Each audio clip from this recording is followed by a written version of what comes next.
नमस्कार। कभी सोचा है कि दुनिया का सबसे बड़ा लोकतंत्र मतलब भारत आखिर चलता कैसे है? आज हम भारत की शासन प्रणाली के इसी दिलचस्प ब्लूप्रिंट को समझने वाले हैं। तो सबसे पहला और सबसे बड़ा सवाल यही है ना कि एक देश लेकिन सरकारें दो लेवल पर, एक राष्ट्रीय सरकार और फिर हर राज्य की अपनी अपनी सरकार। भाई ये दोनों एक साथ मिलकर काम करती कैसे हैं? चलिए आज इसी पहेली को सुलझाते हैं। इस पूरी कहानी को समझने के लिए हम इसे 5 हिस्सों में देखेंगे। सबसे पहले तो हम ये समझेंगे कि ये दोहरी सरकार का सिस्टम आखिर है क्या। फिर जानेंगे कि भारत का फेडरलिज्म दुनिया से अलग कैसे है। इसके बाद देखेंगे कि केंद्र और राज्य में कानून कौन बनाता है और कौन लागू करता है। और हाँ, आखिर में सबसे बड़े सवाल का जवाब ढूंढेंगे, असली पावर किसके पास। तो चलिए शुरू करते हैं बिल्कुल बेसिक से। भारत की पूरी शासन व्यवस्था एक बहुत ही सरल लेकिन बहुत ही पावरफुल आइडिया पर टिकी हुई है। और वो आइडिया है दो सरकारें जो एक साथ काम करती हैं, एक पूरे देश के लिए और एक हर एक राज्य के लिए। संविधान की भाषा में इसे द्वैध शासन व्यवस्था या डुअल पॉलिटी कहते हैं। अगर इसे आसान शब्दों में समझें तो हमारा संविधान खुद दो तरह की सरकारें बनाता है, एक केंद्र में जिसे हम यूनियन गवर्नमेंट कहते हैं और दूसरी हर राज्य के स्तर पर जिसे स्टेट गवर्नमेंट्स कहा जाता है। और यही दोहरी व्यवस्था हमें भारतीय शासन के दिल तक ले जाती है, जिसे कहते हैं फेडरलिज्म। लेकिन एक बात गांठ बांधने वाली है, भारत का फेडरलिज्म दुनिया के किसी भी देश जैसा नहीं है। यह अपने आप में बिल्कुल यूनिक है। और इसकी यूनिकनेस की झलक हमें संविधान के पहले ही आर्टिकल में मिल जाती है। जरा ध्यान दीजिए, आर्टिकल 1 कहता है कि भारत राज्यों का संघ यानी यूनियन ऑफ स्टेट्स है, फेडरेशन ऑफ स्टेट्स नहीं। ये छोटा सा फर्क असल में बहुत बड़ा है। यूनियन शब्द का इस्तेमाल जानबूझकर किया गया था, ये बताने के लिए कि भारत की एकता सबसे ऊपर है और कोई भी राज्य इससे अलग नहीं हो सकता। वैसे तो भारत में फेडरलिज्म की सारी क्लासिक चीजें हैं, एक लिखा हुआ संविधान, शक्तियों का बंटवारा, एक स्वतंत्र न्यायपालिका। लेकिन इसमें एक ट्विस्ट है, जिसे एक्सपर्ट्स यूनिटरी बायस कहते हैं।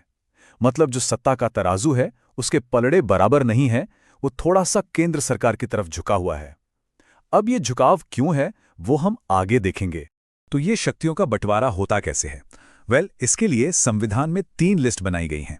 पहली है यूनियन लिस्ट, जिसपे सिर्फ और सिर्फ केंद्र कानून बनाता है, जैसे देश की रक्षा या विदेश मामले। दूसरी है स्टेट लिस्ट, जिस पर राज्य कानून बनाते हैं, जैसे पुलिस या पब्लिक हेल्थ। और तीसरी है कॉन्करेंट लिस्ट, जिसपे केंद्र और राज्य दोनों कानून बना सकते हैं, जैसे कि शिक्षा। चलिए अब जरा ये देखते हैं कि केंद्र और राज्य के लेवल पर कानून असल में बनाता कौन है। और यहां एक बड़ी मजेदार चीज देखने को मिलेगी कि दोनों का ढांचा लगभग एक दूसरे की परछाई जैसा है। देखिए, केंद्र में है हमारी संसद, जिसमें आते हैं राष्ट्रपति, लोकसभा और राज्यसभा। अब इसी को राज्य के स्तर पर देखिए, यहां है राज्य विधानमंडल, जिसमें होते हैं राज्यपाल, विधानसभा और हां, कुछ राज्यों में विधान परिषद भी होती है। तो देखा, स्ट्रक्चर बिल्कुल एक जैसा ही है। तो संसद के 2 सदन, एक है लोकसभा जिसे हाउस ऑफ द पीपल भी कहते हैं क्योंकि इसके सदस्य सीधे जनता द्वारा चुने जाते हैं, और दूसरी है राज्यसभा यानी काउंसिल ऑफ स्टेट्स, जो राज्यों का प्रतिनिधित्व करती है। ये एक परमानेंट हाउस है जो कभी भंग नहीं होता। और राज्यों में भी लगभग यही तस्वीर है। विधानसभा बिल्कुल लोकसभा की तरह सीधे जनता चुनती है। और फिर है विधान परिषद, जो सिर्फ कुछ ही राज्यों में है। ये राज्यसभा की तरह एक ऊपरी सदन तो है, लेकिन इसकी शक्तियां थोड़ी कम होती हैं।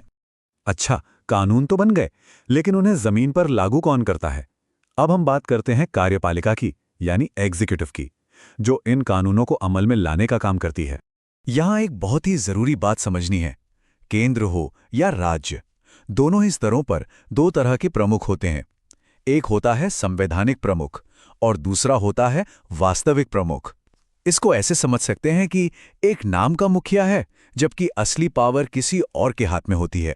जैसे केंद्र में राष्ट्रपति हमारे देश के संवैधानिक प्रमुख हैं, लेकिन असली एग्जीक्यूटिव पावर वो होती है प्रधानमंत्री के पास, जो अपनी मंत्रिपरिषद के साथ मिलकर सरकार और देश दोनों चलाते हैं। राज्यों में भी बिल्कुल यही मॉडल है। राज्यपाल संवैधानिक प्रमुख हैं और मुख्यमंत्री वास्तविक प्रमुख। लेकिन यहां एक बहुत बड़ा फर्क है। राज्यपाल को जनता नहीं चुनती, उनकी नियुक्ति केंद्र सरकार यानी राष्ट्रपति करते हैं। इसका मतलब ये हुआ कि वो राज्य में केंद्र के एक प्रतिनिधि के तौर पर भी काम करते हैं। और ये बात आगे बहुत महत्वपूर्ण होने वाली है। तो अब तक हमने जो भी देखा है, चलिए उसे एक साथ जोड़ते हैं। हमने देखा कि व्यवस्था तो संघीय है, पर शक्ति का असली संतुलन कहाँ है? क्या ये केंद्र और राज्यों के बीच बराबर बंटा हुआ है? और बस यहीं पर इस पूरी व्यवस्था का सार छिपा है। कहने को और संरचना में भारत एक संघीय देश है, लेकिन असलियत में इसमें एक मजबूत यूनिटरी बायस है। इसका सीधा सा मतलब है कि पावर के खेल में केंद्र सरकार का पलड़ा हमेशा हमेशा भारी रहता है। तो सवाल ये है कि केंद्र का पलड़ा भारी क्यों है? इसकी कुछ बड़ी वजह खुद संविधान में ही दी गई हैं। जैसे इमरजेंसी के दौरान केंद्र राज्य की सारी शक्तियां अपने हाथ में ले सकता है। राज्यपाल, जिनकी नियुक्ति केंद्र करता है, वो राज्य सरकार पर एक तरह से नजर रखते हैं।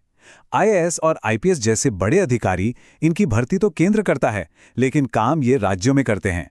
और तो और कुछ खास परिस्थितियों में संसद राज्य के विषयों पर भी कानून बना सकती है। ये सब मिलकर केंद्र को ज्यादा शक्तिशाली बना देते हैं। तो आखिर में ये सवाल हमारे सामने खड़ा होता है, क्या देश की एकता और अखंडता को बनाए रखने के लिए केंद्र का इतना शक्तिशाली होना एक जरूरत है, या फिर ये राज्यों की आज़ादी और हमारे देश की संघीय भावना के लिए एक चुनौती है? ये वो सवाल है जो भारतीय राजनीति के केंद्र में हमेशा रहा है और जिस पर सोचना बहुत जरूरी है।